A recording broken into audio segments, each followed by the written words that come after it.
ನಮಸ್ತೆ. ಓಂ ಶ್ರೀ ವಿಘ್ನೇಶ್ವರಾಯ ನಮಃ.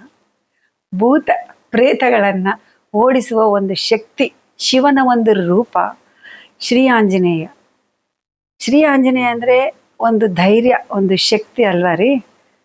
ಅವನು ಯಾವ ಥರ ಅಂತ ಹೇಳಿದ್ರೆ ಚಿರಂಜೀವಿ ಕೂಡ ಅವನು. ಅಂದರೆ ರಾಮಾಯಣ ಕಾಲದಲ್ಲಿ ಹುಟ್ಟಿದ್ರು ಇವಾಗೂ ಚಿರಂಜೀವಿ ಆಗಿದ್ದಾನೆ, ಹೌದಾ. ನಾವು ಕರೆದ್ರೆ ಕೂಡ ಮಂತ್ರಗಳಿಂದ ಜಪಿಸಿದ್ರೆ ಬಂದ್ಬಿಡ್ತಾನೆ ಅವನು.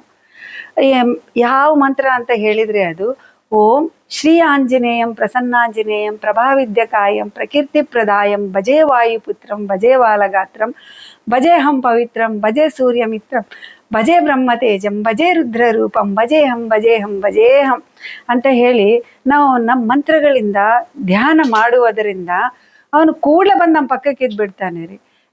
ಇವ ರಾತ್ರಿ ಹೊತ್ತು ಫಾರ್ ಎಕ್ಸಾಂಪಲ್ ಯಾವ ಥರ ಅಂದರೆ, ರಾತ್ರಿ ಹೊತ್ತು ನಾವು ಹೊರಗಡೆ ಹೋಗಬೇಕು, ಈ ಮಂತ್ರ ಅಂತಲ್ಲಿ ಯಾವುದೇ ಮಂತ್ರ, ಅವನು ಆಂಜನೇಯ ಸ್ವಾಮಿನ ನಾವು ನೆನ್ಪು ಮಾಡಿಕೊಂಡು ಹೋಗ್ತಾ ಇದ್ರೆ ನಮಗೆ ಭಯ ಇರಲ್ಲ ರೀ. ಯಾಕಂದ್ರೆ ಅವ್ನು ನಮ್ಮ ಹಿಂದೆ ಇರ್ತಾನೆ.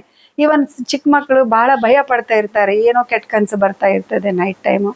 ಹಾಗಾಗಿ ಆ ಮಕ್ಕಳಿಗೆ ನಾವು ಈ ಮಂತ್ರ ಹೇಳಿ ಮಲಗಿಸ್ಬೋದು. ಇವನ್ ಸ್ವಲ್ಪ ದೊಡ್ಡ ಮಕ್ಕಳಾದರೆ ಈ ಮಂತ್ರ ಹೇಳ್ಕೊಂಡು ಮಕ್ಕೊಳ್ರಿ ಅಂದರೆ ಹೇಳಿದರೆ ಕೆಟ್ಟ ಕನಸು ಅವ್ರಿಗೆ ಬರಲ್ಲ. Thank you so much.